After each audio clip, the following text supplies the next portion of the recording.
Hello, my beautiful mythical creatures. Ace here, he, she, and I'm back at you with with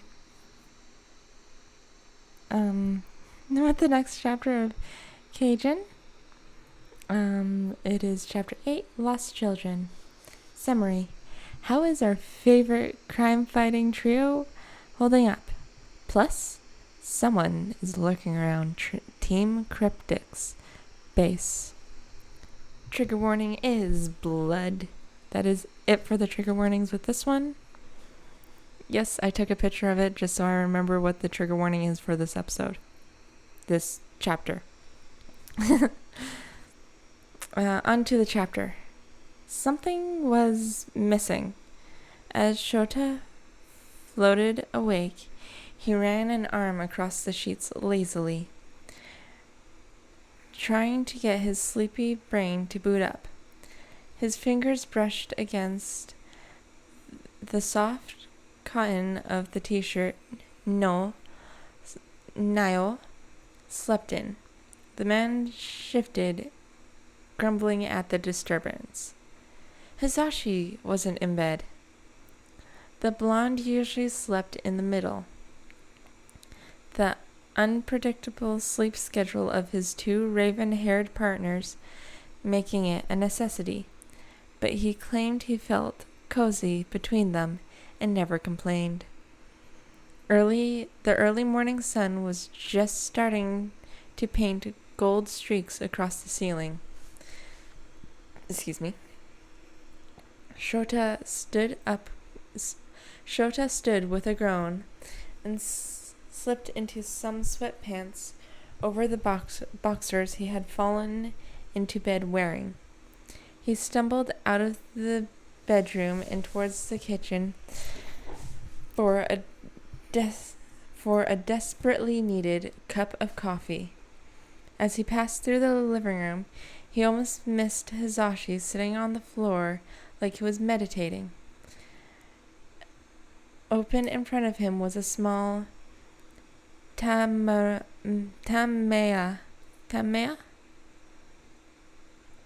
Looking up. What is a Tamea? Oh, it's an altar. Okay, cool. Altar used in Shinto style ancestry worship.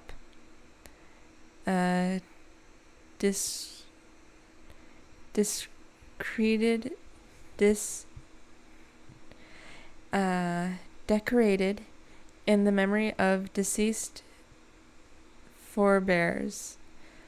In general, has a mirror symbolizing the spirits of the deceased.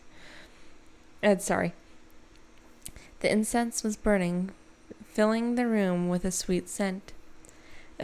Abandoning his hunt for a morning pick-me-up, Shota approached his partner, making sure his steps could be heard on the dark hardwood.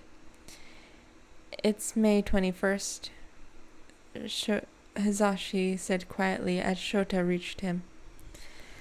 I know, Shota replied, sitting down beside the voice hero. I had to make Nayo go to bed last night. The file again?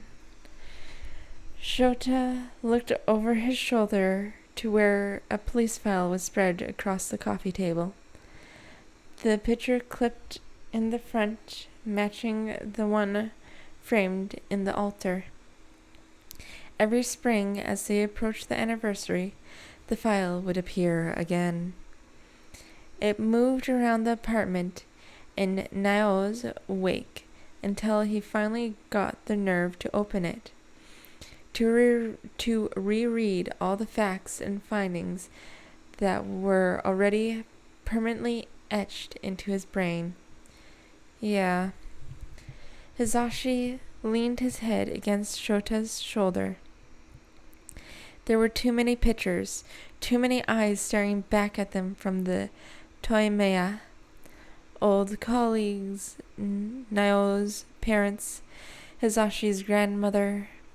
In the middle was a smiling teenager with wild sky blue hair, but the candles were burning for the youngest today, a green-haired child. The frame was guarded by a little figurine of Eraserhead. The body glued back together, the missing capture scarf was too damaged to repair. You want breakfast? The static in Hizashi's voice betrayed his desire to not abandon his vigil yet. Why don't you stay a bit longer? I'm going to grab some life juice. That got a small laugh. Shota would count it as a win. He brewed his coffee and pulled out the ingredients for pancakes. As the pan warmed, he collected strawberries and whipped cream for Hisashi and chocolate for Nayo. Shota preferred his with butter and an unhealthy amount of cinnamon and powdered sugar. As Hisashi got to his feet,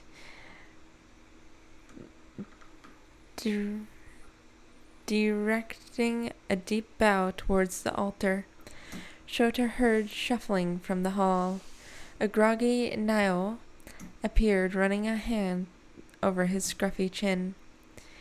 You should have slept longer, Nayo, Hisashi said, hugging the man and nuzzling his shoulder. Nayo kissed the top of his head. The bed was too empty, he replied. Shota set a cup of coffee on the kitchen island. Thanks, Sho. Nayo pulled out a stool and took a sip.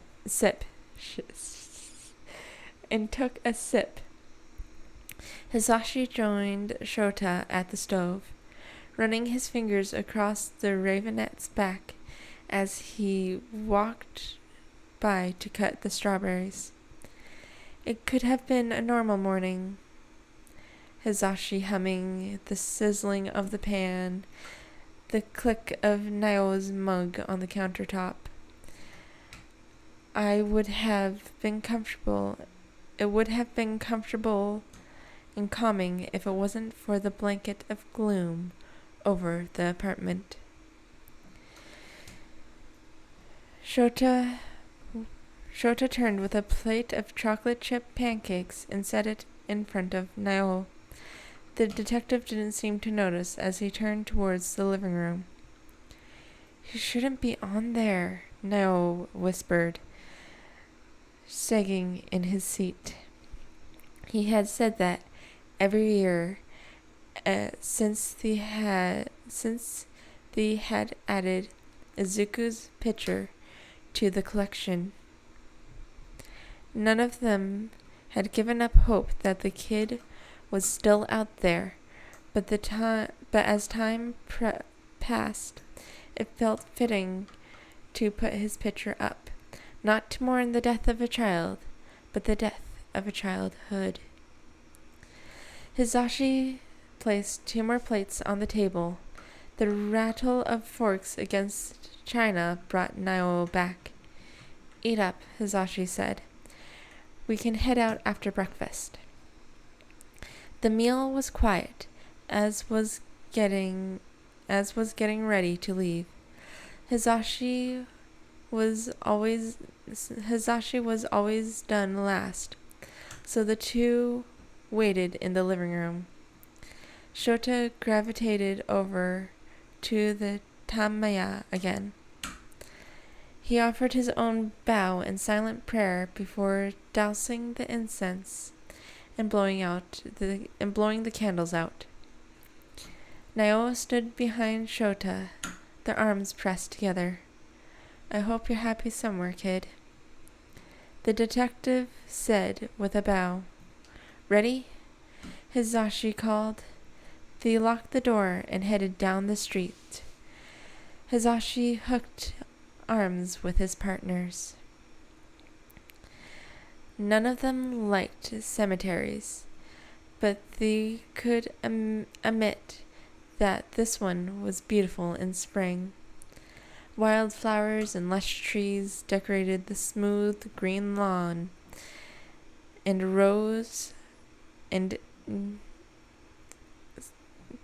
decorated a smooth green lawn and neat rows of headstones.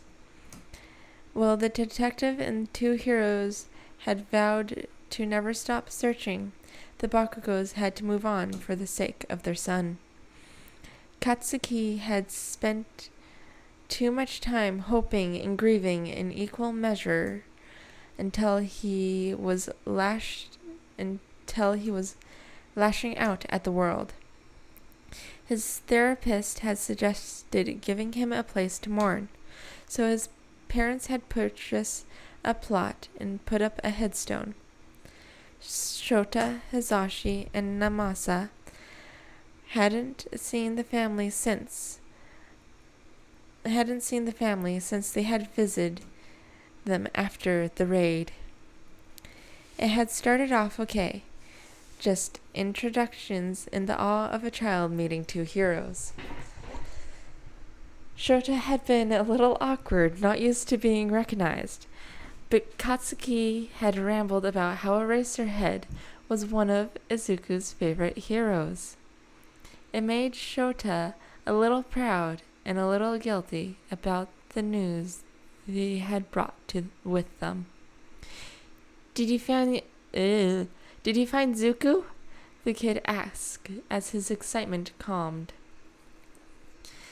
The older Bakugos noticed the way the trio's face darkened and turned to get the child to go to his room.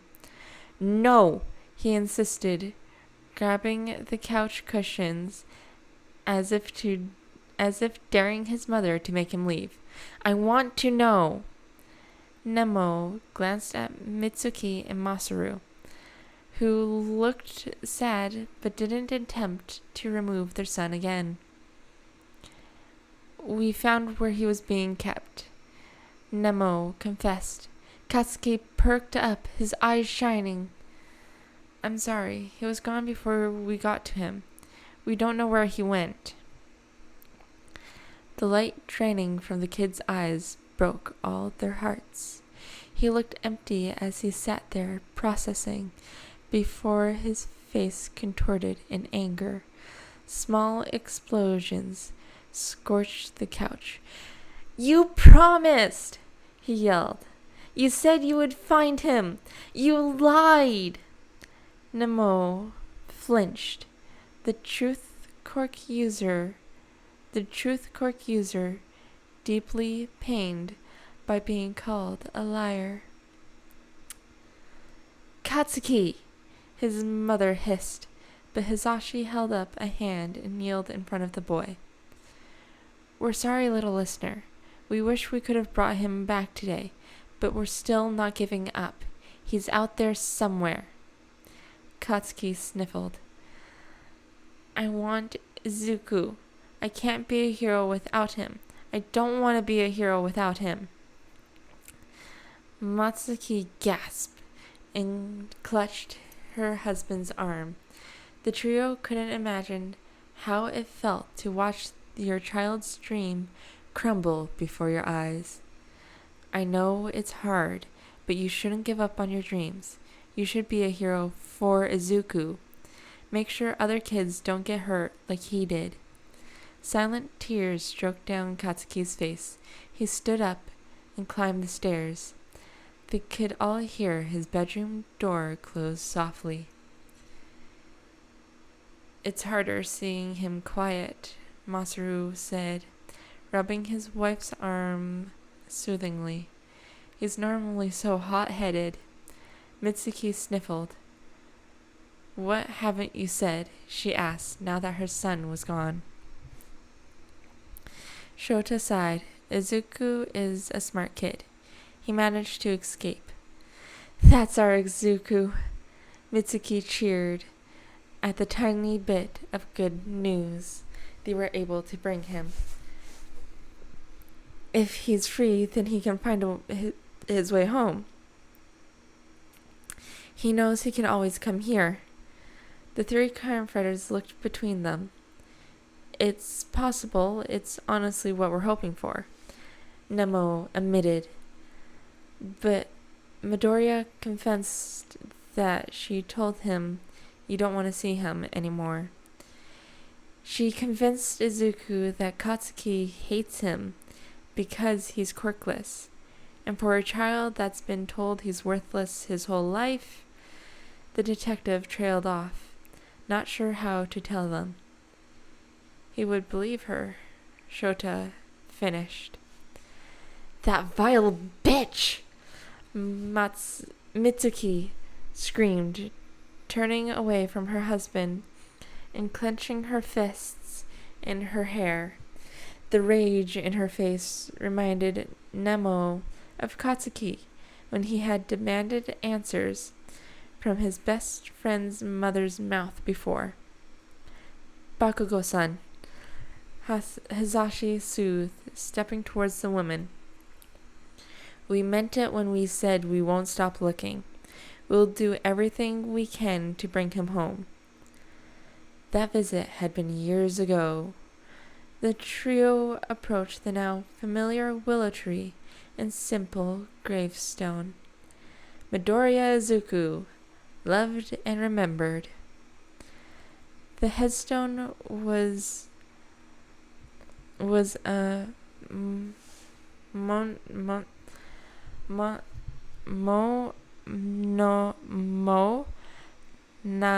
monument to something lost, and the lack of dates was a plea that it wasn't gone forever. Hisashi held a bouquet and a strange collection. Is that even the right word? Look up. Yep, strange. Hisashi held a bouquet of strange collection of yellow sunflowers, greenery, and tiny blue forget-me-nots. It reminded them of a forest on a calm summer day.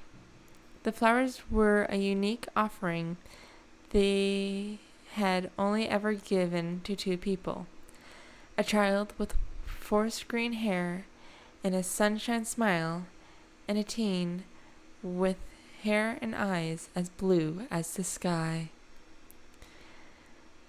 There were already flowers laying in front of the grave, a cluster of deep purple daisies, their yellow centers looked like stars across a fresh night sky. I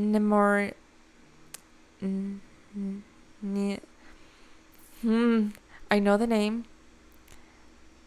Nemori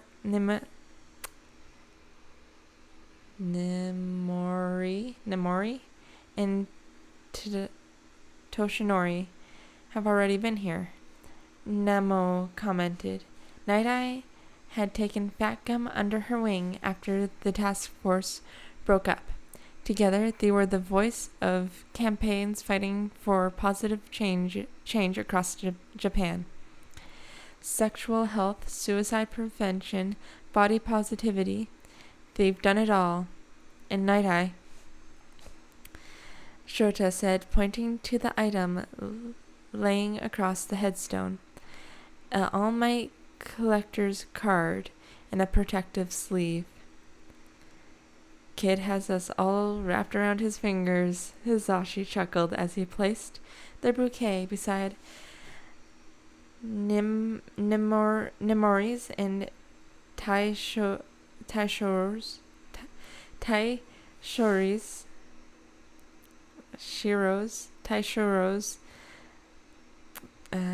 and we never even got to meet him. If he had met any of you, he would pass out, a voice said behind them.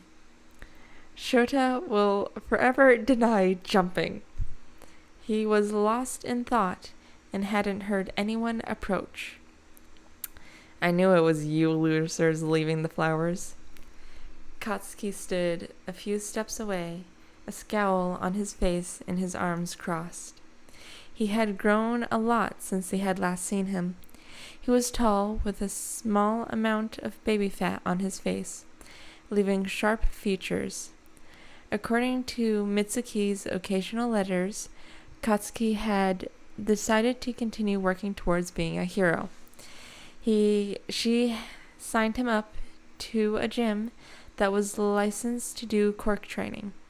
The 10-year-old was more filled out around the shoulders and arms than average. "Hello, Katsuki, what are you doing here?" Hisashi asked. Katsuki raised a brow. "Same thing you're doing, dumbass. It's the anniversary of his disappearance." What Mike means is, why are you here during school hours? Shota clarified. A victorious grin spread across the kid's face. "I knew it. You were avoiding us. You always visit when school was in session. Damn, I love being right." "Do your parents know you're skipping, brat?" Shota asked, mirroring the kid's crossed arms. "What are you going to do? Arrest me for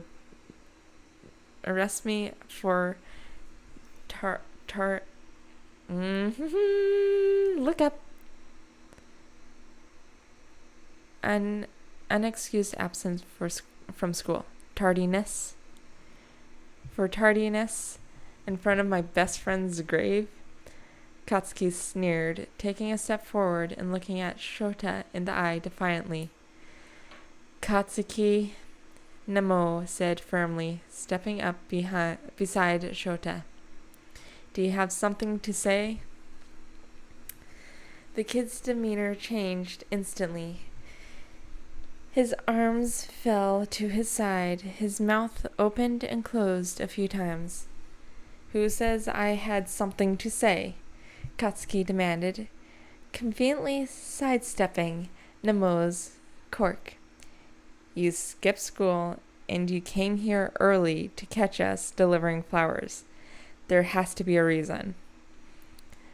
Katsuki lowered his eyes, looking past the heroes and detective at the offerings that had already been there when he arrived in the early morning. He approached the grave. The 3 adults turned to watch. "Who leaves the daisies?" the kid asked. "Midnight and Fat Gum. They were on the task force with us," Hisashi answered. "They dropped the flowers off yesterday. Today they'll be working with their organization to fight quirk discrimination, like they do every year." Katsuki nodded. He hid his surprise well at the discovery that 2 more well-known heroes were paying tribute to his friend. "And the All Might cards?" Katsuki kneeled, picking up the card with gentle hands. "I don't bring offerings. It doesn't feel right. But I collect the cards for him. He'll love them." He slipped the newest card into his pocket. "Sir Night-Eye leaves those," Nemo revealed. This time, Katsuki couldn't help but spin around and stare at awe at the detective. He was the lead investigator in the task force. After the raid, he was moved to another investigation, but he keeps feeding us any information he can find. "Wow, the Sir Night-Eye has been leaving all my cards for Izuku? The nerd would die if he knew," Katsuki mumbled, forgetting his rough and tough attitude for a minute. "Is that all you wanted?" Shota asked. "To know who leaves the flowers and the card?"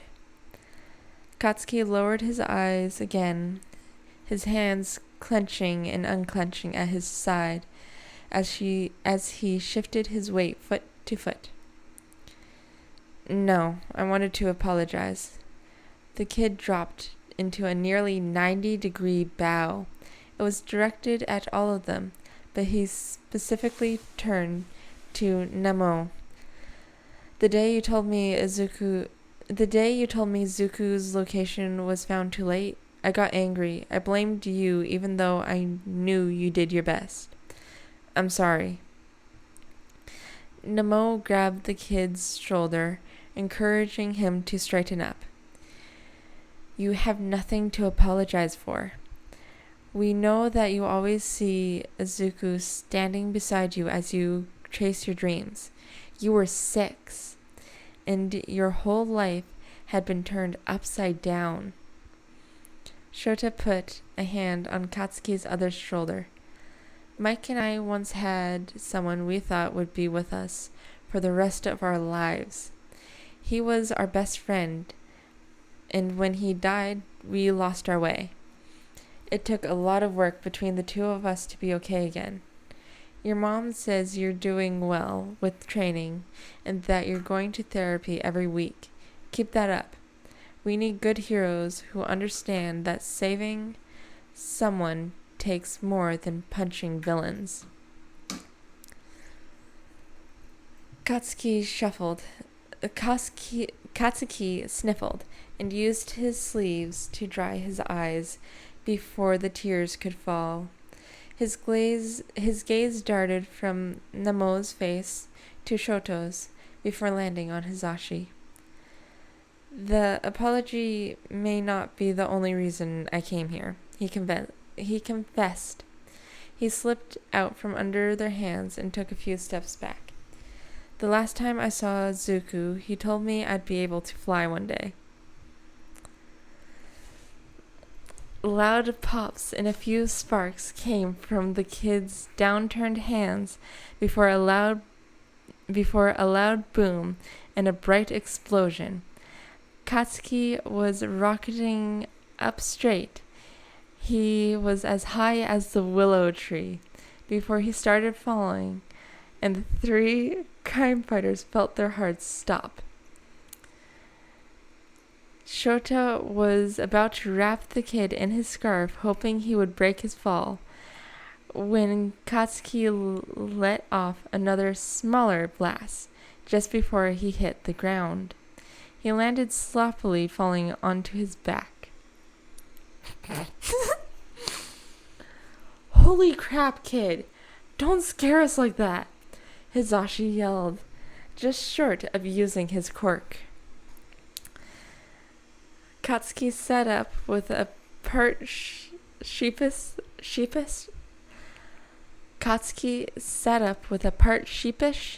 a part mischievous grin. Mr. President Mike, sir, your quirk is super powerful and it needs to be controlled, or you could cause a lot of damage.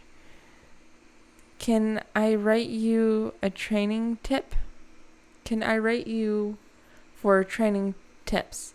I'm going to take UA's hero course exam like Izuku and I dreamed. I wish we could have been heroes together, but I guess I'll just have to do it for both of us. I think Izuku is already a hero, Hisashi said. The loud blonde crouched down to be eye to eye with the explosive blonde. Did you know we broke up 17 trafficking rings while looking for Izuku? Katsuki's eyes went wide and he shook his head. And do you remember the anti-discrimination organization I mentioned, Midnight and Fat Gum Running? It's called Dikiro, and they started it not long after the raid in honor of Izuku. It's all thanks to him. Izuku inspired people to reach out and help each other, and that is the most powerful thing a hero can ever do. Katsuki remained silent for a moment before straightening up. Determination burned in his eyes. I have a lot of catching up to do then, he said. Hisashi laughed. He stood and grabbed the kid's hand, pulling him to his feet. I'd be honored to help you train Katsuki, but I think we could do better than letters and some friendly advice. What do you say I train you myself? I have a job offer on the table for some time, and I think I'm going to accept it. It would allow me to take in a personal student. I would be delighted if it was you." Katsuki was beaming with excitement, his blonde spiky hair bouncing as he nodded enthusiastically. Shota groaned and buried his face in his capture weapon. "We're going to tell the rat yes, aren't we?" he sighed. Nemo and Hizashi burst out laughing, while Katsuki looked between them in confusion. "Don't mind Sho, Katsuki," Hizashi soothed. "He and our old sensei have a love-hate relationship." As in, sensei loves to torment Hizashi. As in, sensei loves to torment Shota, and Shota hates it. "I respect and fear him, as the whole world should," Shota insisted. "Now, you've missed all your morning classes. If you want to be Hizashi's personal student, you're going to have to keep your grades up. Go to school."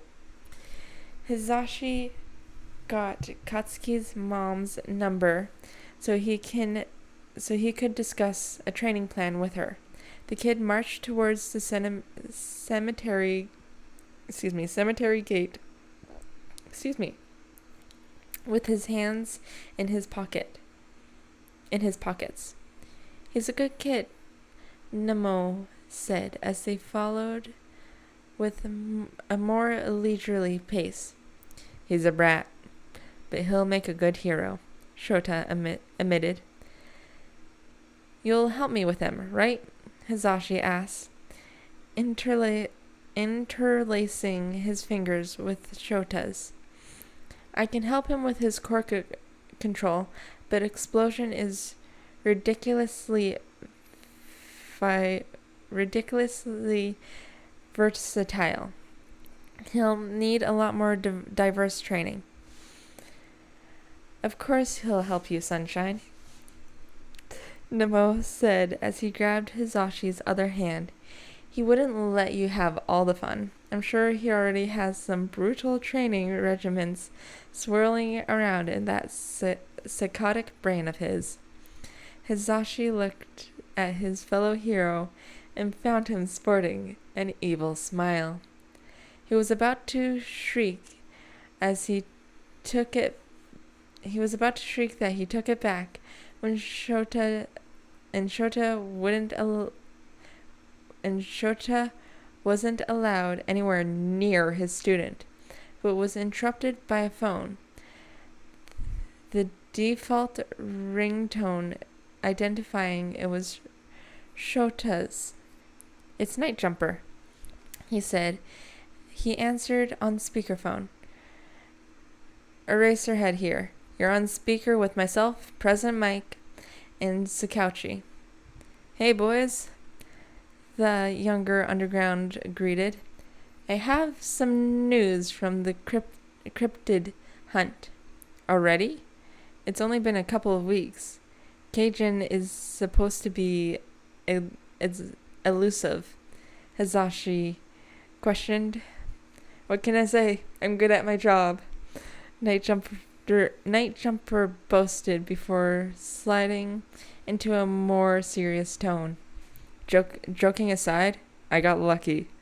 I went to that underground bar Eraser suggested and asked if anyone could get me a meeting with Kaijin. I kept striking out, but a few informants told me about Obi,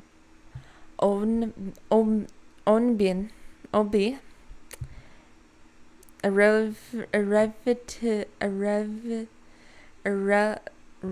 relatively new informant.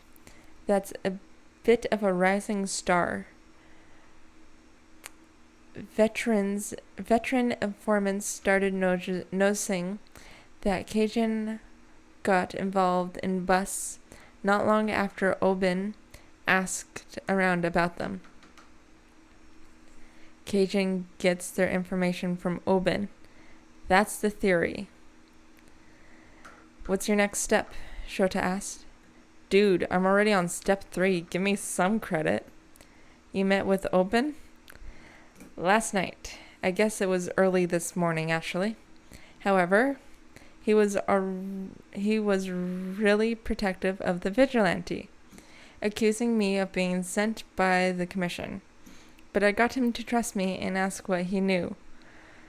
Oben is a creepy dude already, but the grin he shot me was nightmare-inducing. Like, seriously. Can I bill the agency for a nightlight? I'm going to need it. Jumper, Shota snapped. Shut it. I had to keep my cool during the meeting. Let me freak out. He didn't attack you, did he? Hizashi asked. No, he has a fire quirk that he was keeping active, but otherwise he didn't approach me. If he had thrown a few fireballs, I would have known how to handle it. But the flaming brat called out for Kaijin. The beast himself crawled out of the rafters and down the wall, growling the whole way. I get it now, Eraser.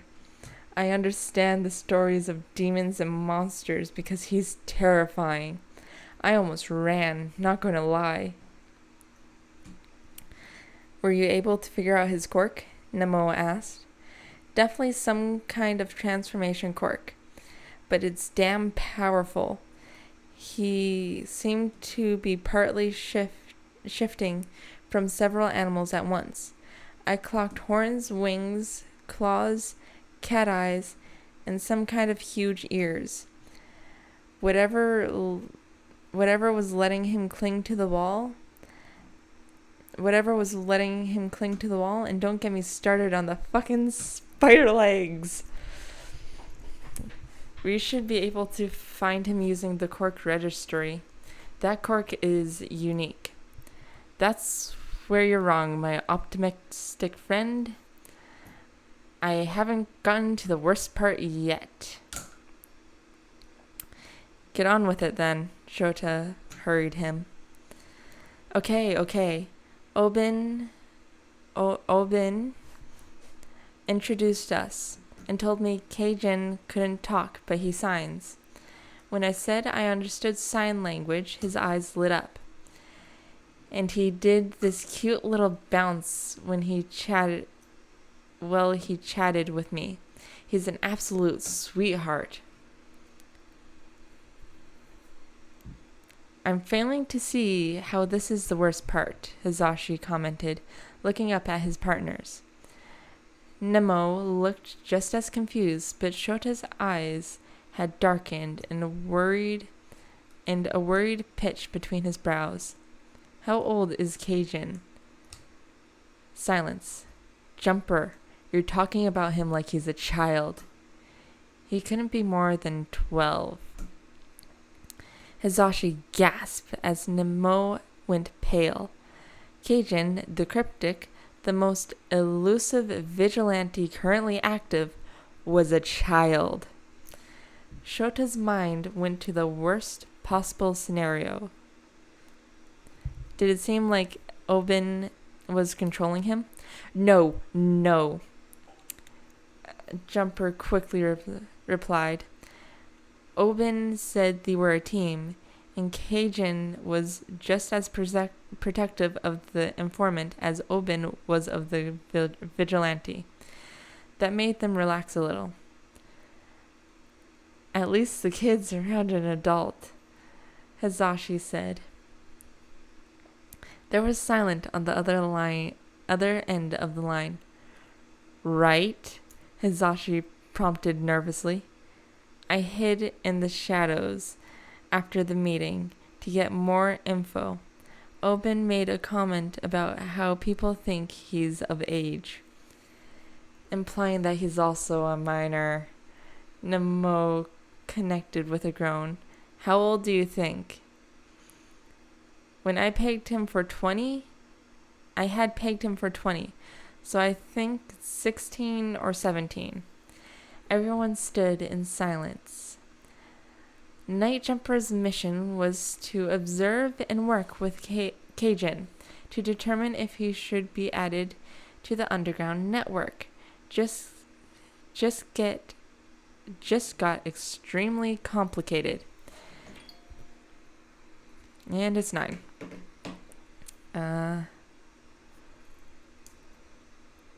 Where am I? Extremely complicated. He was going to need help. Proceed as if nothing has changed, and keep me updated, Shota ordered. I have an investigation to wrap in Musatafu. Then I'm heading your way. Let's see if we can get both Kaijin and Obin to go legit. You got it, boss. Operation Befriend the Shape-Shifting Demon Child is a go. Jumper hung up. Shota, Namo, and Hizashi looked at each other before turning back to where they could just make out the gravestone under the willow. The purple, yellow, and blue flowers adorning it like jewels. They had found 2 more lost children, and this time they won't let them go. Izuku shook his head, his nose scrunched up and eyes squinted. He had just finished a long string of adorable sneezes that had Dabi bent over laughing. Deciding that his fit was over, the shapeshifter glared at Dabi, his little pout negating any intimidation he was trying to achieve. You sneeze like a kitten, Dabi laughed. Queenie meowed in agreement from her cushion. The duo had used the old store shelving to build a climbing wall for the colony. Queenie had climbed a spot towards the top to overlook her empire. Izuku stuck out his tongue. How did your visit to Red Dragon go? He signed. Dabi huffed. Fucker thought he was clever delivering the whole hero to me. Changed his tone really, really fast when I asked him if he was trying to get me arrested. Izuku tilted his head, asking the obvious question. Dabi waved his hand dismissively. He wasn't. The dumbass was just being stupid. How he thought anyone in the underground would be chilled with a surprise hero is beyond me. I told him his next... Dabi stopped abruptly and sneezed so hard, flame shot out his nose. Izuku giggled as Dabi coughed a cloud of smoke. Whoever is talking about us needs to fucking stop, the fire user groaned. Shadow must be giving his report, Izuku signed with a cheeky smile. Dabi rolled his eyes. Bastard! Smack him when you see him next. Izuku giggled again and headed towards the back rooms to change out of his vigilante gear. As he passed the shelf, giving Queenie a head scratch, his ears suddenly swiveled and all the cats went high alert. Staring at the side door that opened into the alley, Izuku growled for Dabi's attention. What is it? The fire user asked, taking a defensive position at Izuku's side with his hands lit. Izuku held a clawed finger to his lips. They stood in silence for a moment, waiting. A minute later, there was the sound of running footsteps, followed by a yowl. Izuku snarled and burst out the door, all his cats trailing in display as he rushed towards whatever was hurting his family. Standing in the alley was a girl not much older than Izuku, with dirty and matted blonde hair.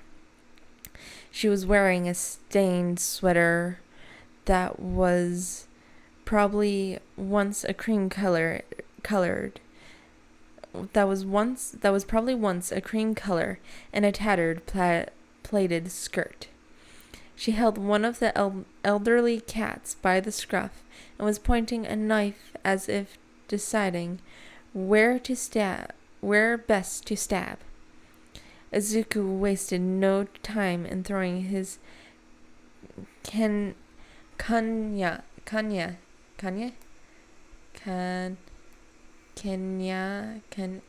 look up. It's the sword. Not a sword, it's a Kenyan is a Japanese tool thought to be originally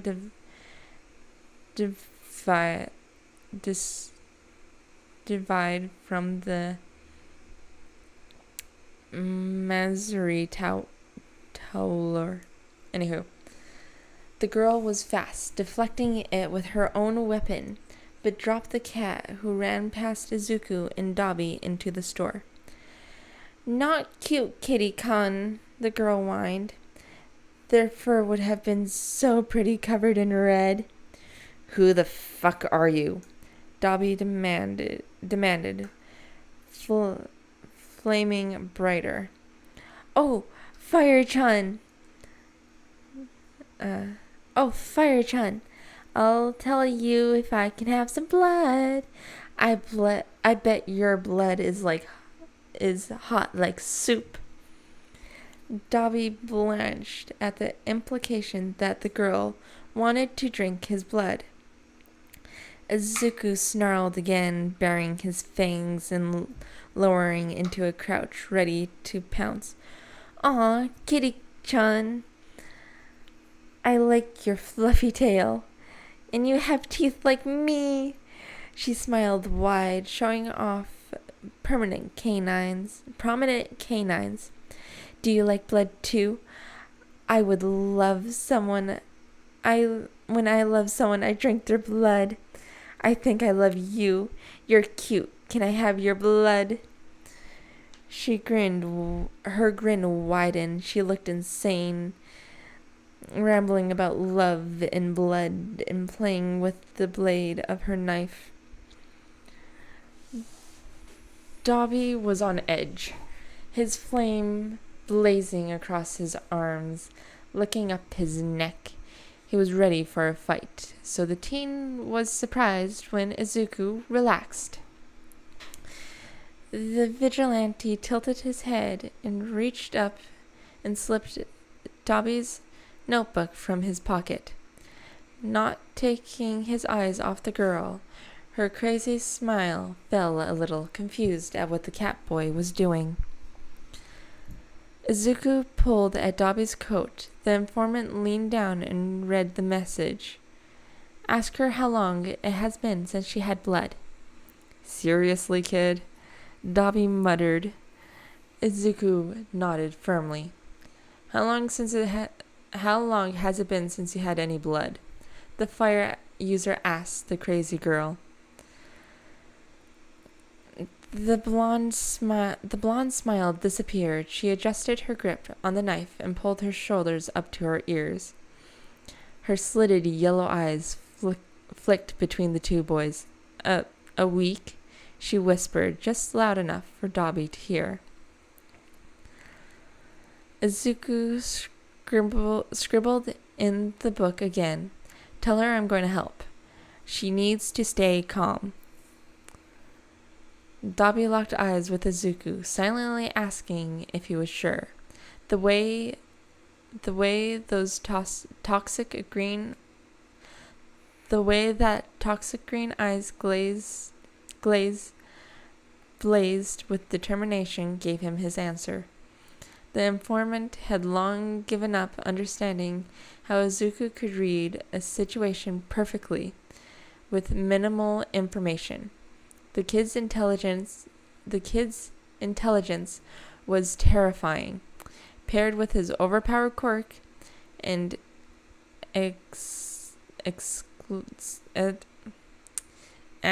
look up.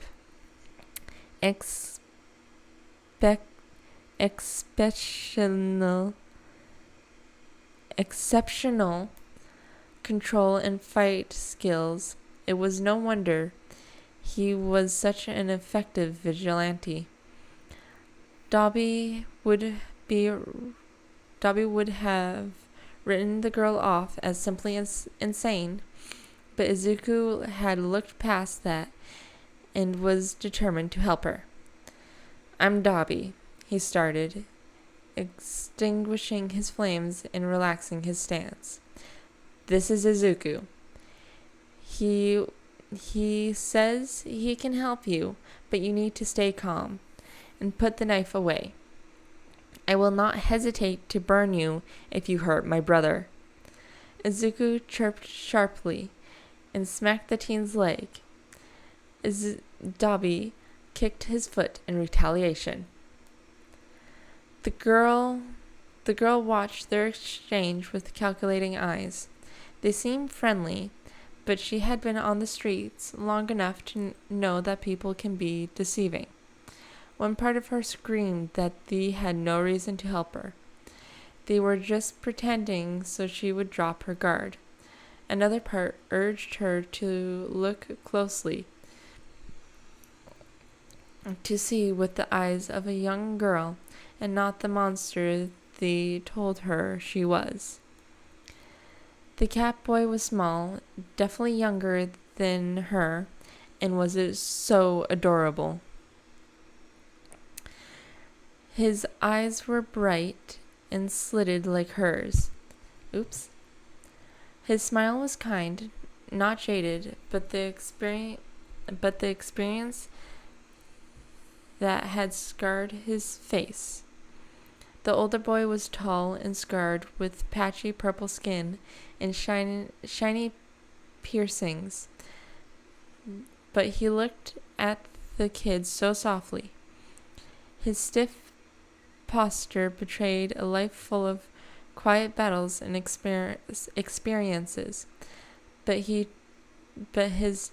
tight smile hinted at an attempt to heal, to be better. Icy blue eyes blazed, but held a warmth and that comfort. Icy blue eyes blazed, but held a warmth that comfort. She could trust them. She dropped her knife and kicked it away. Izuku smiled as he approached slowly, to not startle her. As he got closer, he could see her shaking. Her pupils dilated, but she clenched her skirt to control herself. They looked at each other for a moment. Just two kids that had been left all alone, stomped down and despaired and despair.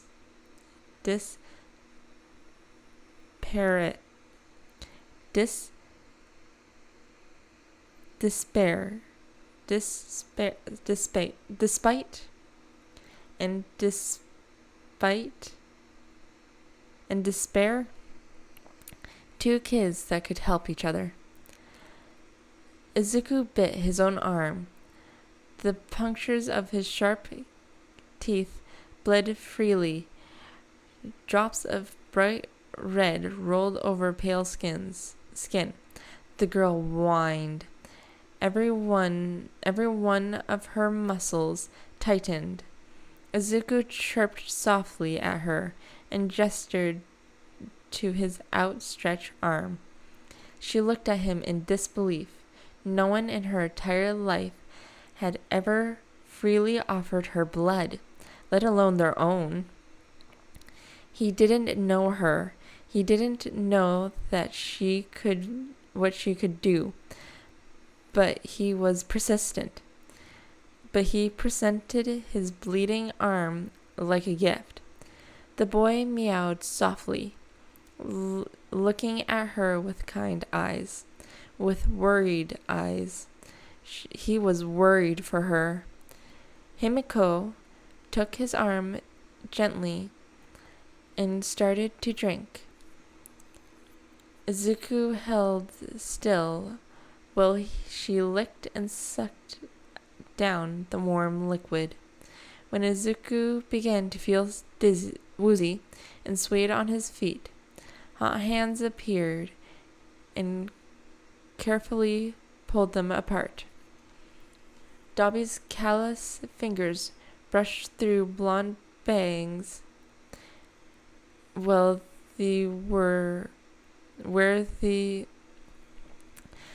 Dobby's callous fingers brushed through blonde bangs while the other was pressed on the still sluggishly bleeding arm.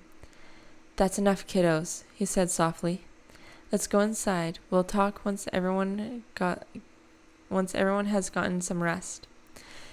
The teen guided his sleepy brother towards the door.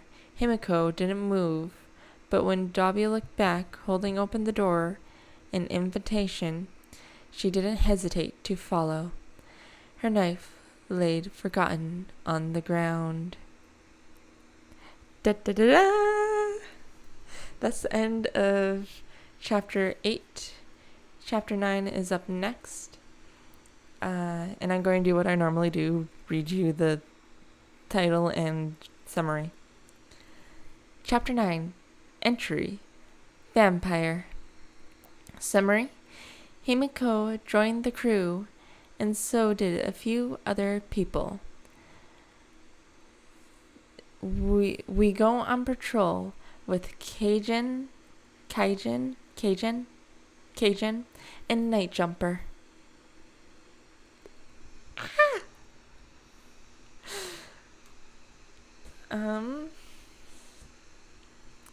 So yeah, I'm very excited about that.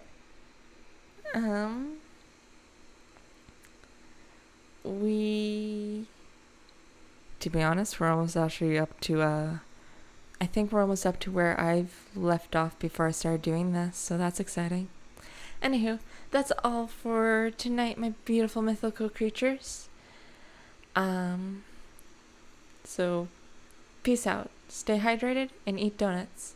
Bye bye.